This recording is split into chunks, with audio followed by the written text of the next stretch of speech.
హైదరాబాద్లో పలు రోడ్లు అధ్వానంగా తయారయ్యాయి. చిన్నపాటి వర్షాలకే రోడ్లు గుంతలమయంగా మారాయి. మెహదీపట్నం, షేక్పేట్, గోల్కొండ ప్రాంతాల్లోని ప్రధాన రోడ్లన్నీ ధ్వంసమయ్యాయి. మరింత సమాచారం మా ప్రతినిధి నుమాన్ అందిస్తారు.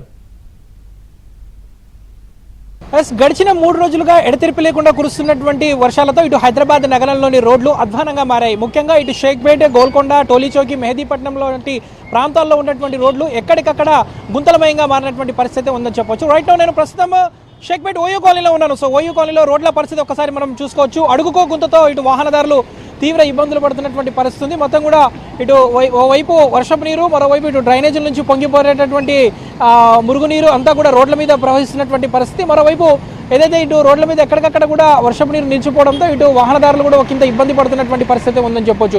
ముఖ్యంగా ఇటు టోలీచౌకి కానివ్వండి, షేక్పేట్ కానివ్వండి, దాంతోపాటు ఓయూ కాలనీ, అదేవిధంగా ఇటు గోల్కొండ ఈ ప్రాంతాల్లో ఉన్నటువంటి రోడ్లు ఎక్కడికక్కడ కూడా గుంతలమయంగా మారినటువంటి పరిస్థితి ఉందని చెప్పొచ్చు. సో ప్రస్తుతం మనం షేక్పేట్లో ఓయూ కాలనీలో ఉన్నటువంటి అంతర్గత రోడ్లు చూస్తున్నాము. సో మొత్తం కూడా ఎక్కడికక్కడ ఇటీవల కురుస్తున్నటువంటి నాన్ స్టాప్గా కురుస్తున్నటువంటి వర్షాలతో రోడ్లన్నీ కూడా అధ్వానంగా మారినటువంటి పరిస్థితి ఉందని చెప్పొచ్చు. అడుగుకో గుంతతో ఇటు వాహనదారుల నడ్డి విరుగుతున్నటువంటి పరిస్థితి మనకు కల్పిస్తుందని చెప్పొచ్చు. సో ప్రస్తుతం మనతో పాటు మాట్లాడడానికి స్థానికులు కూడా ఉన్నారు, వారితో కూడా మాట్లాడదాము.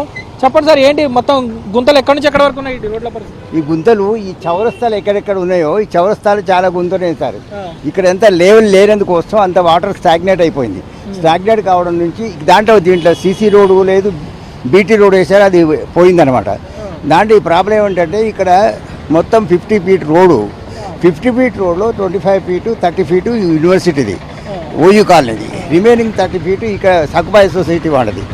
అయితే ఇద్దరి మధ్యన అండర్స్టాండింగ్లో ఒక రోడ్ వేస్తే బాగుంటుంది నా ఉద్దేశం. అంటే ఈ చిన్నపాటి వర్షాలకి ఇంత పరిస్థితి అయితే ఇక భారీ వర్షాలు అయితే ఇక చెప్పలేము. ఇక్కడ పోవడం రావడం ఇంకా చాలా కష్టమవుతుందండి.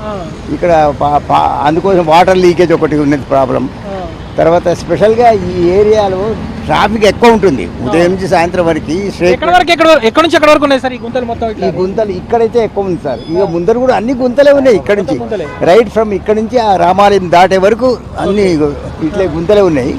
కనుక మా ఉద్దేశం ఏంటంటే కాలనీ వాళ్ళది ఎంత తొందరగా ఇది టేకప్ చేసి ఈ మొత్తం సీసీ రోడ్ వేయడం ఫస్ట్ ప్రియారిటీ, లేకపోతే కనీసం ఇది చేసేసి బీటీ రోడ్ అనే చేస్తే బాగుంటుంది నా ఉద్దేశం సార్. చెప్పండి సార్, ఏంటి గుంతలు ఎక్కడ?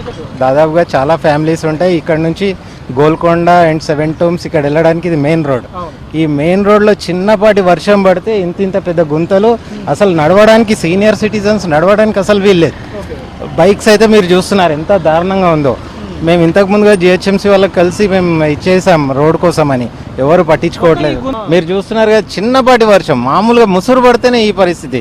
పెద్ద వర్షాలు పడితే చూడండి మీరు ఇక్కడ నుంచి సాయిబాబా టెంపుల్ వరకు, ఇంకోటి పక్కనే మంచి ప్రముఖ టెంపుల్స్, దేవాలయాలు ఉన్నాయి.